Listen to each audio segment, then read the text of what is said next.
Ngayon, naisipan ko na bumili ng dalawang mais. Siguro sapat na itong dalawang mais na to upang mailahok ko na sa aking pang-apat na harvest ng ampalaya. Lagi kasi itong niluluto ng lola ko dati, yung nanay ko. Alam mo naman ang buhay sa probinsya. Kung ano lang yung makukuha mo sa pananim, sa bukid, yun. Pero nung maliit-liit pa ako, ito yung natatandaan ko na ulam namin lagi. Bukod sa madaling lutuin, masustansya, syempre dahil mais, parang gisa-gisa pa rin ang luto dito. Kaso lang, medyo mahirap kasi mano ang ginagamit. Di tulad ngayon na lahat yata, kahit pandurog ng sibuyas, pandurog ng bawang, mayroon ng cutter, mayroon ng ano man tawag doon? Makina. Diba? Noon, ganyan lang ang aming ginagawa. Hanggang ngayon, gusto kong gawin ngayon yan kahit may mga pang durog-durog na makina. Parang mas maganda at masarap pa rin yung mano-mano mong lulutuin, mano-mano mong gagawin. Yung ang hirap. Ayan Tapos kinukuskus ko pa yan para yung lasa, yung sabaw, yung tubig niya ng mais, makuha ko talaga yung lasa ng mais. Medyo maano pa nga yung aking kutsilyo dyan medyo hindi siya matalas mapurol. Pero pwede pa rin. Laban pa rin. Basta lang makatikim ng pinapangarap kong ulam pa. Matagal ko nang gustong ulamin to Wala lang akong, syempre, mahaba-habang oras to. Wala lang akong medyo mahabang oras para lutuin.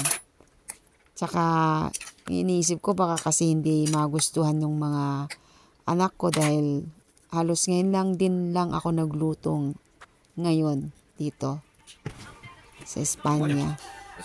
Kaya, dalawa lang ang aking luto gagawin para sa akin at kung sino mang may gusto sa mga anak ko. Gisa-gisa, bawang sibuyas, kamatis. Yan. Diba? Kala mo expert talaga magluto. Pero okay na din naman. Better than nothing ang luto ko. Basta ang kakain ay gutom. Masarap pa rin ang aking luto. Okay lang. Naka-ready na yung sa lulutuin na lang sa kusina. Kaya dito naman tayo sa aking ampalaya. Lahat yan kukunin ko. Basta maganda-ganda pa yung dahon. Ipiliin ko, tatanggalin ko yung mga tuyo-tuyo. Siyempre yung fresh. Kahit kalahati lang yung dahon. Yung kalahati tuyo-tuyo. Tanggalin ko na. Sayang din yun. Pinaghirapan ko yung tanim. Go lang. Yung buti nga yung mga anak ko mahilig sila sa gulay. Kahit ampalaya yan, kapait, lalagay ko sa kahit nga sa isda sasahog ko. Yummy na, masarap na. Gustong gusto na ng mga bata. Next time kong lutuin yung salsyado na may dahon ng ampalaya. Wow! Pinapangarap ko din yung lutuin Gusto ko kasi yun nga, tanim ko yung iluluto ko. Hindi ko na siya bibilhin. Kasi bukod sa mahal na, baka mamaya, kumbaga, hindi na siya fresh na tulad ng pag-aalaga ko sa aking mga pananim. Ayan. Bali, dadamihan ko na ang aking kukunin dito sa aking mga ampalaya sa mga dahon. Kasi ilang ani ko na lang to eh. 2 na lang siguro ito. Mauubos na. To the max na yung sarap na lulutuin. Sarap daw, akala mo naman eh. Talagang magaling magluto ang aking inday na kaampalaya. Ayan, kinuha ko na lahat. Pati yung mga maliliit na mga ampalaya. Kasi hindi naman na yun lalaki. Ang mga napalaki ko lang 3. Yung isa, next time ko na i-upload. Yung lutong bunga ng ampalaya. Kasi yun, nilagyan ko ng itlog yun eh. Tapos ito tignan nyo naman yung dahon niya, ang lalaki. Pati yung kanyang mga ugot sa Ilocano. Ayan maglaway ang maglaway. Sa mga bata diyan na nakadaan sa aking YouTube, maigi sa inyo ito, maigi. Karamihan kasi ayaw ng mga bata na ngayon yung ampalaya kasi nga mapait. Maraming may ayaw pero I encourage you na kumain ng ampalaya. Masustansya ito kaya try nyo hanggang sa magustuhan nyo na yung lasa. Isipin ninyo na ikabubuti ng inyong health ang pagkain ng mga gulay. Hindi lang ang palaya, basta green leaves. Naigi sa atin, sa mga bata. Kasi yun na nga eh. Hindi naman persahin yung kainin. Una, tikim-tikim nyo muna hanggang sa magustuhan ninyo na. Kasi sanay na yung panlasa nyo, yung pagkain ganito. Ayan Wow, talaga naman. Ayan, simulan na natin ang pagluluto. Inuuna ko muna yung karne. Pinapa-crunchy ko muna. Sorry na po kung hindi ganyan ang pagluto nyo. Pero ang lulutuin ko po kasi yung style ko. Yung paano ako magluto. Pero kung gusto nyo pong gayahin, itry, gawin nyo kasi masarap naman to. Ganyan lang, yung lutong napakasimpleng luto lang. Kahit sino kayang gawin. Kahit sino at gustong gawin, masarap. Sa inyo na rin po yung kung paano nyo tansyahin yung mga asin o kaya paminta. Diskartihan nyo na lang. Kasi ako, diskarte lang naman din yan. Yan, isama ko na si kamatis. Kasi gusto daw niya din maluto eh. Medyo nasunog-sunog na yata. Kaya, yun. Itagin ko na lang muna sa paghalo-halo para bawas sunog. Ayan, medyo nag-brown na. Sa kaldero Pero sa totoo lang, pampakulay din yan ng luto eh.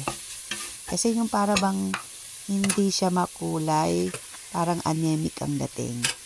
Kaya yung mga iba, ako, sinusunog ko lang ng kaunti. Kaunti lang naman. Bawat luto kaya parang nag-brown siya. Yan. Diba? Ang sarap na. Tsura pa lang. Pag naamoy nyo, masarap din yung amoy niya. Amoy luto na pwede nang ilagay sa kanin. Yung pinapride ko din yung mais. Ilagay ko na yung mais at pinapride ko na rin ng konti. Kaso lang may sabaw-sabaw na eh. Pero okay lang yan. Tsaka ako mamaya-maya lalagyan ko lang ng yan. Ayan, patis yan eh. Nilagay ko yung patis. Pampalasa. Maya-maya ng konti yung mga paminta. Tsaka konting asin lang din para ma-mix. Konti lang kasi may patis na eh. Ayan na. Yan, si tubig. Gusto na rin niyang ipanglangoy ang mga sahog niya dyan. Konti lang na din man. Puro konti na yung sinasabi ko. Siyempre, wag na naman biglain yung tubig. Kailangan mo muna siyang i-absorb ng kaunti yung mga sahog niya. Maya-maya ng konti, lalagyan ko din yan ng tubig. Ilagyan ko rin ng kuros. Sa Ilocano, kuros. Yung pinatuyong, yung pinatuyong hipon na maliliit. Yon. Yan yung aking inilagay dyan. Pampalasa din. May karne, may tuyo. Tuyo na hipon na maliliit. Yan. Okay na yan. Yan ay bigay ng aking sister. Thank you sa aking sister na si Ate Josie. Thank you. Galing from Philippines. Yan. Lasa-lasahan na lang muna natin. Matamis, para tamis. mamaya hindi naman siya maalat, hindi matabang. Tama lang ba? Pero mas gusto ko kasi yung medyo matabang. Para pwede pang lagyan ng solusyonan o lagyan pa ng konti. Kasi pag maalat na, dadagdagan ko na naman ng tubig. Madami ng tubig to Kaya bawas muna ng asin. Yan ang aking ampalaya. Sa wakas na isahog ko na yung ampalaya. Yan. Diba? Halo dito, halo doon. Green na green ang tsura. Yan palaya Ay naman mag-yellow yan. Kaya nga green leaves Pag nag-yellow, ano na yon, magulang na. Yan. Yan, green na green. Tapos yan. Halo pa mo. Tapos lasa. Tikim. Kung pwede na. Kita mo, hindi pa mahuli-huli kung anong gustong. Para akong bumalik sa pagkabata. Ito yung gustong-gusto ko talagang luto. Siguro elementary ako nung, basta natikman ko na siya nung maliit pa ako. Kaya, matagal akong hindi nakatikim ng ganito. Almost, dekada. Decade. Sobra-sobra pa siguro sa decade. Meron mapait-pait na masarap na matamis. Kaya, subukan nyo guys kung paano lutuin to. Napakasimple lang. Pero ito yung lutong Ilocano. Ewan ko lang sa mga ibang Ilocano kung nasubukan nila ito. Pero try nyo din kung hindi nyo pa naluluto.